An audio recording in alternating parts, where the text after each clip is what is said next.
All right, so we have been discussing voltage division, current division, and we have units. What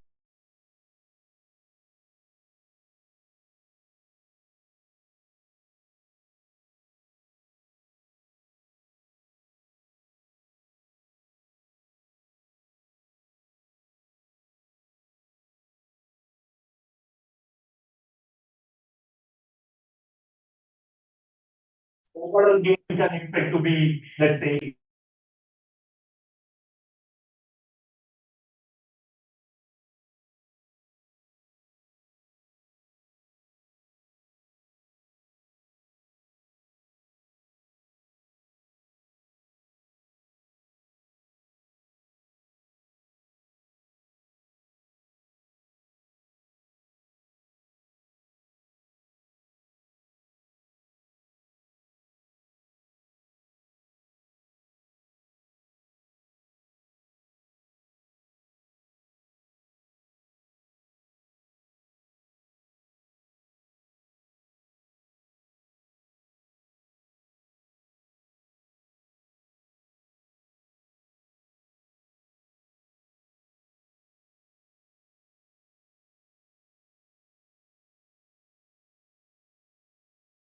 has a gain of B, then the total gain will be a product.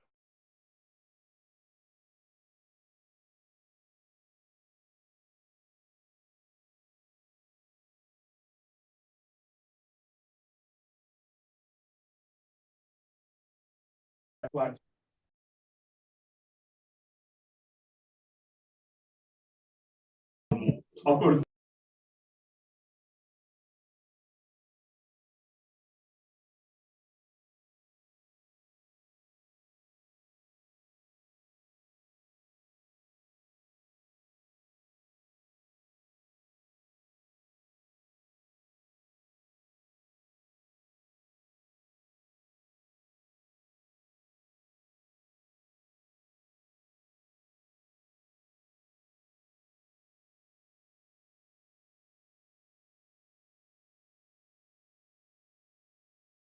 temperature, time, anything that is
for your homework number one, that will be the maximum components, and in that case, you'll have a gain of less than that.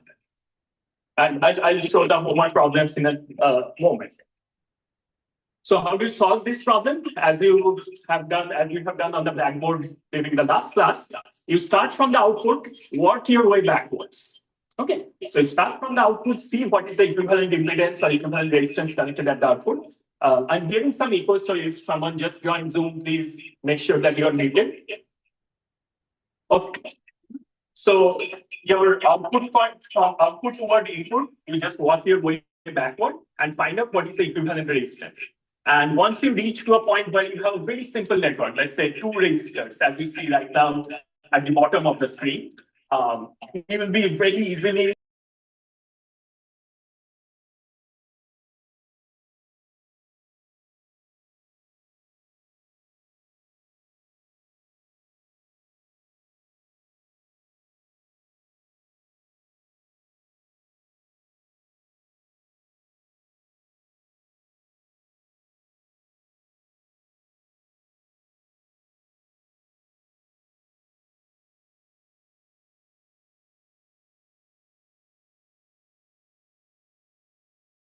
from Vy to Vo, that's the Vo over Vy, that ratio is a very simple voltage division of R4 divided by R3 plus R4.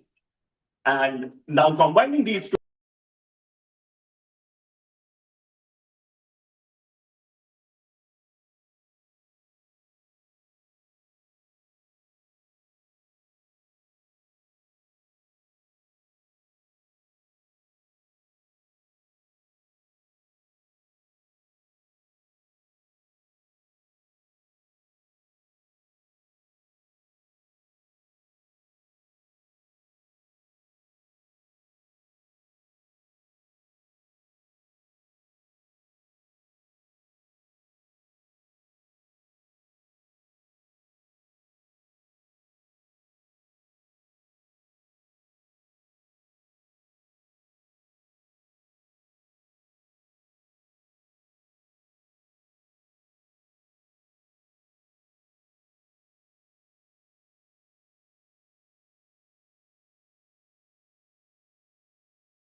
thanks for mentioning that. Okay, so yeah, thanks for mentioning this. I just unmuted myself. Now, what we were discussing was basically, yes, sir, in the last lecture, in Monday's lecture, we had gone through this voltage division and current division, all these derivations and formula that we had used. So we're just kind of recapitulating that. Okay, so that's one way to do it, that you can either stay in the voltage mode or you can go in the current mode. And in this class, I'll not differentiate between voltage mode and current mode. Whatever is easier for you, please go ahead and do that. Whatever is your stronger suit, please go ahead and apply that while solving the problems. Okay. All right. So that's what we learned in the last lecture. We also looked into amplifiers a little bit. We looked into the amplifier symbol and its operation. Of course, from the last lecture's discussion, you know that every amplifier will need a supply voltage. And that is why we call it an active component, that it draws in some amount of energy from the supply, and you're providing it some amount of energy at the input. That's your input sine wave, for example. And then you have an amplified value of that sine wave at the output, let's say. So how does it amplify the voltage? It does not actually violate any energy conservation theory. It draws in current from the supply and uses that energy to amplify the input voltage. That's how it works in an amplifier. So of course, it is very important to connect it to a supply. Also, it will be very important to connect it to a bias voltage. We will discuss what that bias voltage is and why bias voltage is required. Okay. You from your 3 you know the ideal op amps and you know the properties of ideal op amp. That is, you have infinite input impedance, you have zero output impedance, you have zero common mode gain. That is, if you are providing any common mode signal to both the terminals here, you should not expect any gain for that common mode signal. Let's say you apply a DC voltage of 2 volts, right? Let's say your supply is 5 volt and you apply a DC voltage of 2 volts at both the inputs. The job of an op amp is to amplify the difference of the 2 inputs, right? The job of the op amp is not to amplify the common mode input, which is common between the two, right? The only job if you create a difference between the 2 inputs, it will try to amplify that. So ideally, it should have a zero common mode gain. What is common mode? Any signal that is common for your both the inputs. So if even if that is an AC signal, so let's say you apply an AC voltage here at the first terminal and you apply another AC voltage here at the second terminal. So if you're applying 2 AC voltages at both the terminals simultaneously at the same time, the difference of those AC voltages at the input is how much? Zero. Right? The job of an op amp or a differential amplifier, we'll look into differential amplifiers in much more detail in the class, but the job of a differential amplifier is to amplify the difference at the 2 input terminals. Right? So even if you're applying AC signal, even if you're applying sine waves at both the inputs, ideally you would expect nothing at the output because the difference of the 2 signals at the input is zero. Okay.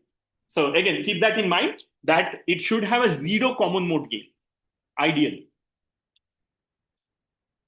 And that would result in something called a common mode rejection. That, okay, how much of a common mode you can reject, and that will be called common mode rejection ratio or CMRR.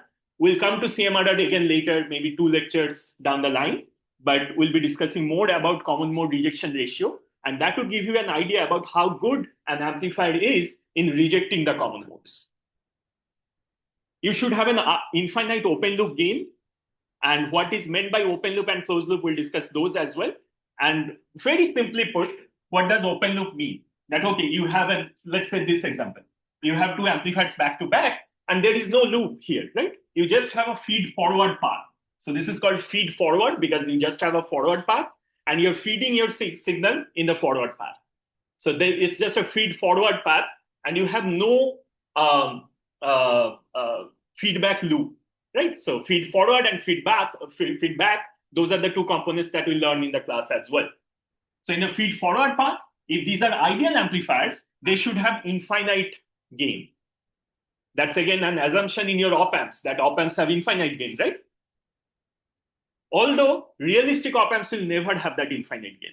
They will have a finite gain of, let's say, 10, 20, 100, but never infinite. In the feed forward path, ideal op amp will have an infinite gain. In feedback path, you already have learned in 3111 that, okay, if I have an op amp and if I use a feedback, something like this, let's say you have a resistance here, this is going into the negative terminal of the op amp. And let's say you have another resistance here, R2. So you're kind of creating a feedback path. What does feedback mean? That you're feeding back some amount of energy or some amount of signal from your output node back to the input node, right? So that's why it's called a feedback. And you have, most of you, I believe almost all of you have seen this circuit in 3111. That's a very simple inverting amplifier using an op amp. And the gain of that inverting amplifier, you have already derived this to be minus R2 over R1. And we'll derive this in different ways in this class as well. So with feedback, you see that the gain is not infinite anymore, even though the gain of the original op amp was, or if it were infinite, even in that case, the gain in the feedback system will be minus R2 over R1. Right? Why is that? Again,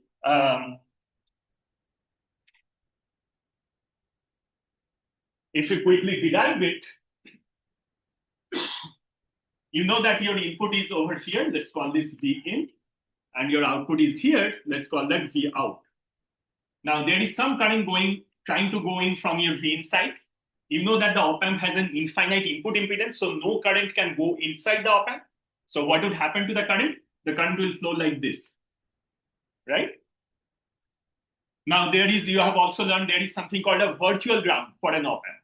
What does virtual ground mean? That, okay, if this terminal, if this node is at ground, and again, I'll tell you the meaning of this ground. This is not actual ground. This is not actual earth ground. There are concepts of AC ground and DC ground.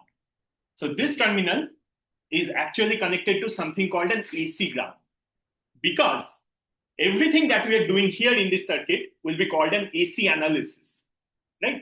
Because you are trying to find out the AC gain of the op-amp. Your input quantity is an AC, your output quantity is an AC. And as we said earlier in the last lecture, that the job of an amplifier is to amplify AC quantities.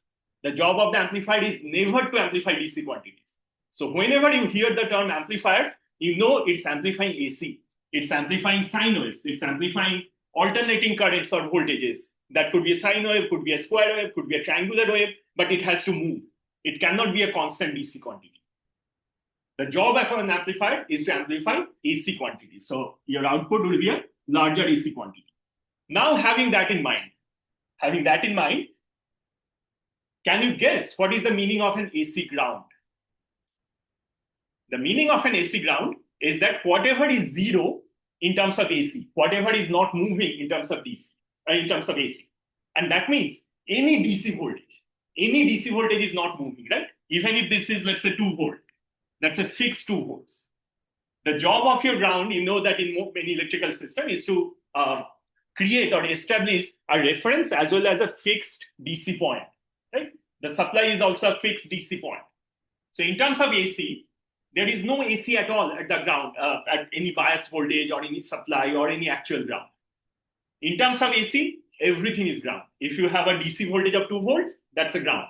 If you have a supply of 5 volt, that's a ground.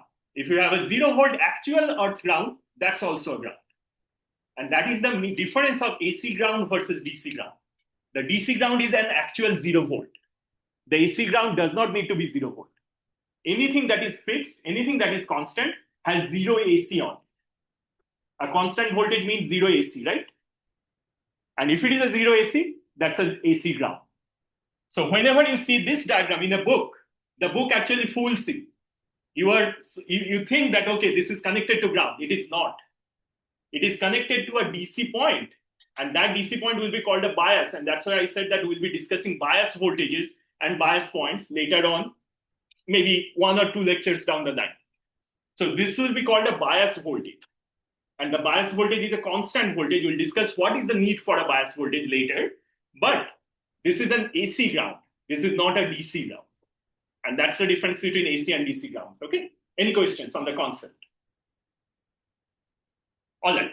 So now you have already proved this in your 3111, that if you have an input coming in, and you know the concept of virtual ground, which means that if this point is a virtual ground, which is 0 AC, could be some amount of DC voltage, this point will also have a 0 AC voltage.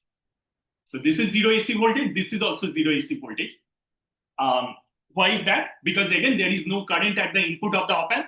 If there is no current, there is no voltage difference. Think about that if you have a resistor, the voltage drop across that resistor is how much? According to Ohm's law, that is I times R. So I is the current that flows through the resistor, and R is the value of the resistor. So the voltage drop across that resistor, which is between these 2 points, is I times R, according to Ohm's law. However, if there is no current, if I is 0, what is the voltage drop across the resistor? Exactly.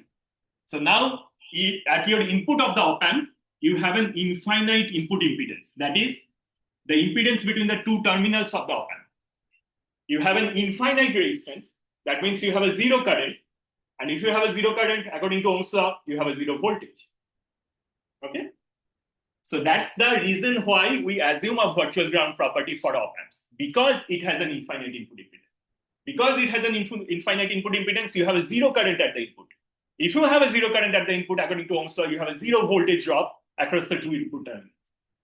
And that's the meaning of virtual ground, that if this point is ground, this point is virtually a ground because there is no voltage drop from this to that. Okay. All right. Now we got those concepts clear. This point is a zero AC voltage. So if this is V in, this is zero. So what is the current that is flowing through the R1 resistance? The current that is flowing through R1 resistance is V in divided by R1. Right? That's the current that flows through from V in to this point, because this is V in, this is zero, in between you have a resistance R1. Where does that current go? That current cannot go into the op-amp because the op-amp has an infinite input impedance. So the current has to go through this path. Right? The current has to go through this path. What would be the voltage drop across this R2 resistance if the current goes through this path? The entire current goes through that path. So what would be the voltage drop across R2? Because the current is flowing in this direction, the value of the current is V in over R1. That's the value of your current. You know the value of your resistance is R2. What is the voltage drop that you have? The voltage drop will be V in times R2 divided by R1. Exactly. That's your voltage drop. Now you know what is the voltage at this point in terms of AC, zero, right? Yes, question. Why isn't it R1 plus? Because there is no voltage division, right? We're not talking about voltage division here, right? You have a current. You are multiplying the current with the resistance. That's it. That's all we are doing. Ohm's law. Nothing more than Ohm's law. So you have Ohm's law here. V in divided by R1, that's the current going in. None of that current can go through the actual amplifier because it has infinite input impedance. All the current has to go through here. If all the current goes through here and you know the resistance, then the value of that current multiplied with that resistance gives you the voltage drop across that resistance according to Ohm's law. Okay? So that's the voltage drop that you have across this resistance. So this is positive terminal, this is negative terminal. The voltage drop is V in times R2 divided by R1. Okay? Now you already know that this point was at zero AC voltage. So what should be this V out if this is zero and the voltage drop is V in times R2 over R1? V out has to be minus of V in times R2 divided by R1. Why minus? Because current is flowing in this direction from left to right. This point was at zero, so this point has to be more negative AC. Because the current is flowing from left to right. That means the left side is at a higher AC voltage potential. The right side is at a lower AC voltage potential. So the right side voltage has to be minus if the left side voltage is zero. Okay? So that's why your output is minus of V in times R2 over R1. Now tell me what is the gain? What is the transfer function? The transfer function has to be V out over V in, right? And that is equal to minus of R2 over R1. And that's what you have learned in your 3 law. So again, this is exactly what you learned in your previous class. But in this particular course, we'll learn to solve this problem in many different manners. Question?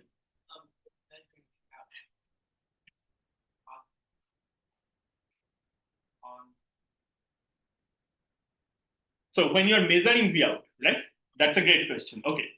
Let me ask this, that whenever you are saying, oh, my voltage is this much, my voltage is 2 volts. What does it mean? It means that it is 2 volt with respect to a reference, right? And generally that reference is the ground or the common point in the system.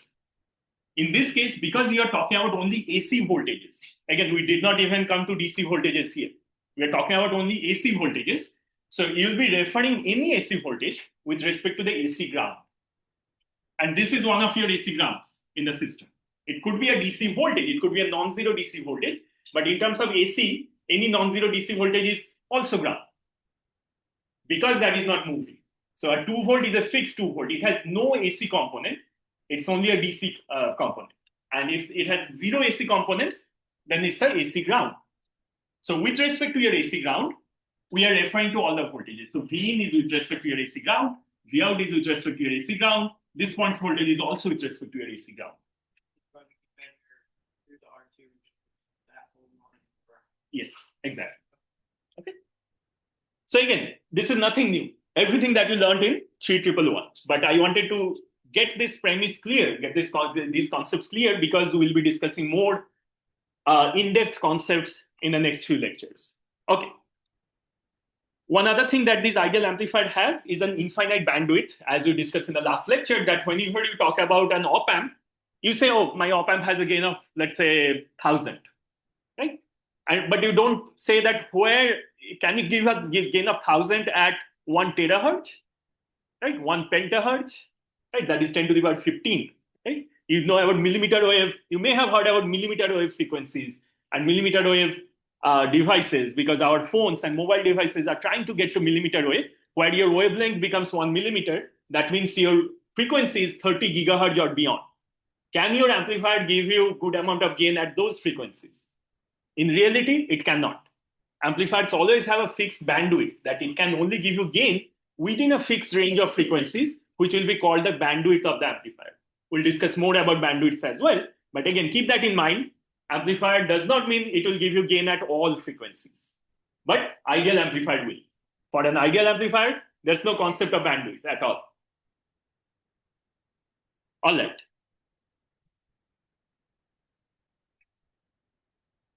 Now, if you talk about a real op-amps, they are non-ideal. Real op-amps have finite input resistance. They have non-zero output resistance. They have non-zero common mode gain. They have finite differential mode open loop gain. And they have a finite bandwidth. So all the 5 assumptions that we had in the last slide, all the 5 assumptions are false. Everything is false about an ideal amplifier. Okay. And we'll look into the effects of those non-idealities. All right. Also remember that voltage sources have non-idealities as well. So if you have okay, now let's discuss this a little bit.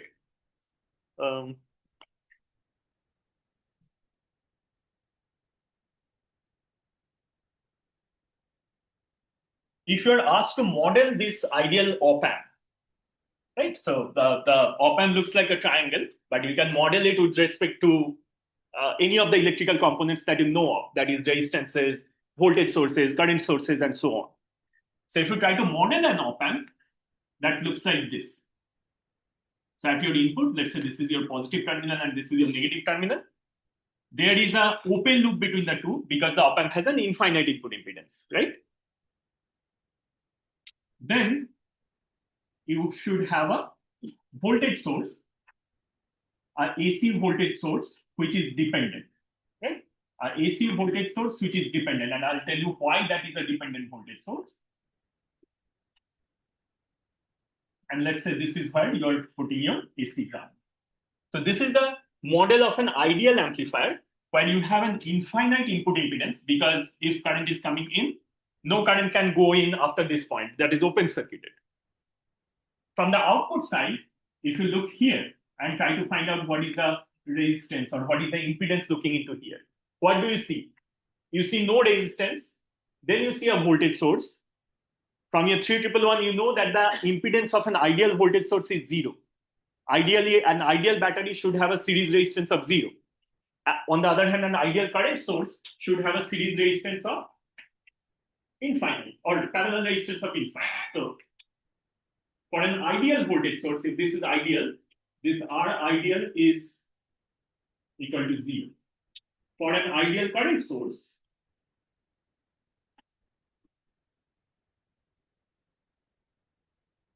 this R ideal in parallel has to be infinite. Why do we assume that for ideal voltage sources and ideal current sources? Because let's say you connect a load here, you connect another resistance here. If this is an ideal voltage source and if this resistance is non-zero, then there will be a voltage division between the two. Right? You want to avoid that voltage division. Let's call this RL. What is the voltage developed across RL? That would be V multiplied with RL divided by RL plus this R ideal source. Right? Whatever R ideal was there, that will create this voltage division for this. Why do we say R ideal has to be 0? Because if it is an ideal voltage source, you want your entire voltage to be available across RL whenever you put a load resistance here. How is that possible? That is only possible if your R ideal is 0 from this equation. If your R ideal is 0, you have V times RL over RL. So you have the entire voltage V available across your RL. That's why for an ideal voltage source, your series resistance that is always connected with a voltage source, that has to be 0. Similarly, if you have a current source, you can write down the equation, but I'll tell this intuitively. What do you want from a current source? You want current, exactly. That's as simple as the thing that you want from a current source. So if you want this current, you want the, and let's say you connect a load resistance here. So you want the entire current to go to the load resistance, right? You don't want a current division between this resistance and the load resistance. How can you achieve that? If your parallel resistance is infinite, only then there will be no current flow through the parallel resistance and everything will go to the load. And that is the reason why for an ideal current source, you'll always have an ideal parallel infinite resistance, and for an ideal voltage source, you'll always have an ideal series zero resistance. Right? That's the reason behind having a zero resistance here and an infinite resistance here whenever you're talking about ideal sources. Okay. That means if this source is ideal, let's now come back to what is inside the amplifier. If this source is ideal, that has a zero series resistance. So looking here, you'll see a zero resistance. And that zero resistance still goes back to the ground. So what is the overall resistance that you see looking from the output side? There is no resistance, right? What is the resistance then? 0. Correct? So what is the output resistance? The out is equal to 0. What was the input resistance looking here? Z in, or here, or between these two, whatever way you can call it, Z in is infinite. Right? Because there is no current going in. However, if you put some current here, all that current will go through this, and then you'll have a zero output resistance. Okay. Now, this dependent voltage source that I have drawn, what does that mean? That means that if you are applying a voltage source, an independent voltage source here, which is V in, okay, at the output of the amplifier, you want gain multiplied with the input voltage. So you want gain multiplied with the input voltage. And that is the value of this dependent voltage source. Why this is dependent? Because the value of the voltage is dependent on the input voltage. So you have a dependent voltage source on this side, which is A times V in. You have a zero output impedance, and you have an infinite input impedance. Okay? So that's how an ideal op-amp's insides of an ideal op-amp look like. Now tell me, what would a real op-amp look like? What would be the input impedance? Non-infinite, right? It will be a finite input impedance. So instead of open circuit, how can you represent that? There would be a resistance, a finite resistance, non-infinite resistance connected between the two input terminals. That's what you're seeing on the Zoom screen right now. Okay? So that would be the input resistance of the non-ideal op-amp. What is happening on this side? Of course, you'll have a gain, and that gain will be finite. That A is, of course, a finite value for an ideal op-amp. What else? You'll have a series resistance here, which is non-zero. And that series resistance, let's call it RO, output of this dependent current source. Output resistance of this dependent current source. Right? So now you have somewhat of a non-ideal model of that amplifier. That you don't have an infinite input impedance, you don't have an infinite gain, you don't have a zero output impedance. Right? Those things are real now. What else will happen in reality? That whenever you connect this V in, whenever you connect this input voltage, that voltage source will also not be ideal. That voltage source is going to have a source resistance here, RS. Okay? And let's say eventually to find out the output, you would connect a load resistance here, RL. So that becomes your full circuit for a real op-amp that you're seeing on the screen right now. So looking at this, what can you say? First thing that you'll be able to say is that there would be a voltage division between this and that, the RS and the RIN. There are two resistors here. And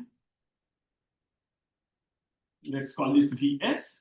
And this formula will only apply to the input of the op-amp. Whatever the op-amp sees whatever the op amp sees at the input. What is the input of the op amp? It's this. The input of the op amp is not here. This is where the voltage source, input voltage source is connected. But the input of the op amp is here, right? The op amp has nothing to do with whatever RS non-ideality that this source has. This is the non-ideality of the source, the RS resistance. The op amp has nothing to do with it. So the op amp's input is here. Okay? So whatever voltage you develop here, that is going to be your input, Vin. And then this formula will apply, that A times Vin will be the value of the dependent voltage source. Okay? So what is Vin as a function of Vs? You already know this, voltage divisions, right? Vin will be equal to Rin divided by Rin plus Rs times Vs. Correct? There would be a voltage division here. Then you have a gain of the op amp. Then at the output side, again you have a voltage division. You have a voltage division between RO and RL. So if you call this as your final V out, that is going to be RL divided by RO plus RL times A times VA. Now you already know what your Vin is. Your Vin is this quantity. So you replace your Vin over there and you get your V out as a function of Vs. So if I write that down, your V out as a function of Vs is going to be A times Rin divided by Rin plus Rs times RL divided by RO plus Rs times Vs. So if you want to find out the gain, you want to find out the ratio of V out over Vs, and that is going to be A times Rin divided by Rin plus Rs times RL divided by RO plus RL. Right? So you have your gain, and you have two voltage divisions, one at the input side, one at the output side. And that's your homework problem 4 and 5 in your homework 1. Okay. So now let me show this because I think we have maybe about 2 or 3 minutes remaining. So if you go to your Canvas page, I'm showing that on the Zoom screen right now. So if you go to your Canvas page, your homework 1 has been uploaded. It will be due next Monday, 11:59 p.m. And if you click on it, this is basically you are asked that, okay, there are 5 different problems, and you are asked to find out the gain. And again, gain could be voltage over current, voltage over voltage, current over voltage, current over current, as it has been defined in the homework. So you'll see there will be 5 problems. The first one is a very simple voltage division. Second one is also a simple voltage division. Third one is a simple current division. The fourth one has this circuit. And it is exactly this circuit, the fourth problem. Okay? So you can, if you have understood this, you should be able to find out what would be the solution to the fourth problem. And maybe I'll also take a picture of this and post it because we are not able to show the Blackboard screen on Zoom, but there are people on Zoom who are attending the class. I'll take a picture and post this in your lectures. And the fifth problem is basically very similar to this, but there, as you will see, that the model of the op amp is a slightly different one. So instead of using a voltage controlled voltage source, this is a voltage controlled voltage source, right? This is a dependent voltage source, and the value of the dependent voltage source depends on another voltage. That's why it's called a voltage controlled voltage source. You can also represent the op amp's model inside the internals of an op amp with a voltage controlled current source. It will always be controlled by the voltage at the input, but instead of, and this is something you again know from your 3111, that any voltage source in the Thevenin model can be represented as a current source in the Norton model, right? So this and this are interchangeable. How? That the voltage, let's just get rid of the ideal one for a moment. So let's say this is RL, and let's say this is your. Okay, so V divided by RL is the current flowing here, and that's going to be the value of the current in this equivalent model, V divided by RL. On the other hand, if this is RL, basically the voltage over here is going to be equal to V, which is the same voltage at this. So your voltage source with a series of with a resistance and a current source with a resistance, they basically have very similar connotations when you think about Thevenin versus Norton. So you can represent this voltage controlled current source not as a voltage controlled current source anymore, but a voltage controlled voltage source anymore, but as a voltage controlled current source. So that would just be a Norton equivalent of this source, and that's your problem number 5 in homework 1. Okay, so just look into that. It should be very straightforward. Let me know if there are any questions. We'll stop here for today, and in the next lecture, we'll take it from there.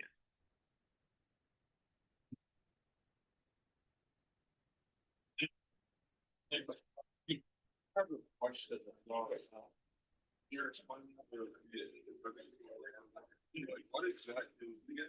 that? Okay, so the current flowing in here is how much? V over R1?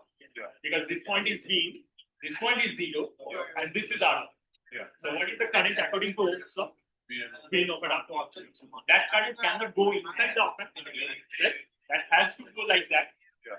So if that current multiplied with R2 will give you the voltage across R2.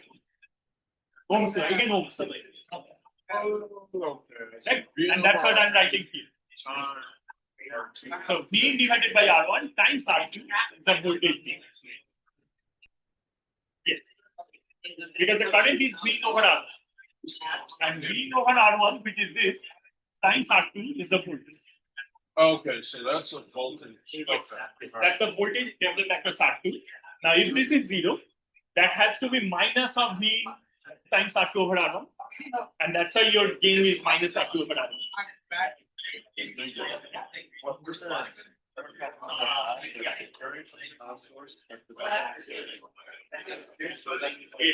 So it's again continuing. Okay. Like you mentioned, like if we have this, we can give negative R2 overall. If we have the input at the negative terminal, Yes. but how about if we got the input at the positive one? So that's basically your non-inverting op-amp configuration, right? You may have. So I'm just showing the inverting op-amp configuration here, but you have, I'm sure you have definitely learned about non-inverting op-amp configuration. It's visible, and then the gain would be 1 plus R2 over R1. That's the formula of the gain of the other. Thank you. Yeah. I'm thinking about that. I'm curious. The output impedance.